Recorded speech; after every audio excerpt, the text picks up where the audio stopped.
Taoiseach, today is International Safe Abortion Day, and I think that last night's very healthy vote on moving forward on the safe access zones is to be welcomed.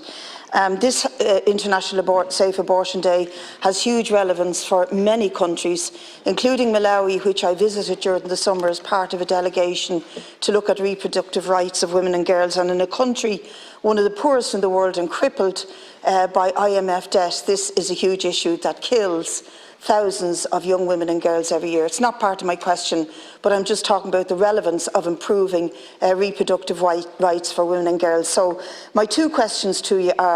is following on from last night's vote, will the government prioritise moving on the safe access zones legislation as quickly as possible? And secondly, what is the real intention of the government in relation to the review by Dr Mario O'Shea on the need to extend the Termination of Pregnancy Act here, to include removing the 3-day wait, to decriminalise abortion and to ensure that the provision of abortion is not a lottery in this country and doesn't depend on where you live or how much money you have in your pocket? I'm going to ask colleagues to just try to tarnish that. Well, first of all, I think globally, in terms of women's reproductive rights, Ireland,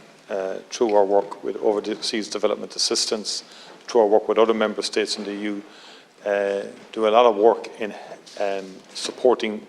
the health and well-being of young girls and women across Africa and across many of the developing states. We work with the Clinton Foundation as well in that regard, and we've achieved in many locations very good outcomes in terms of reducing death and injury and ill health. Could I say that in terms of last night's vote, that will now progress to committee, and that will be a matter for the Oireachtas, obviously, and the Minister to progress the legislation through the committee system of the Oireachtas. In terms of the Minister is, I think he's outlined to the House his plans and the steps he's going to take in respect of the report that the Deputy referenced.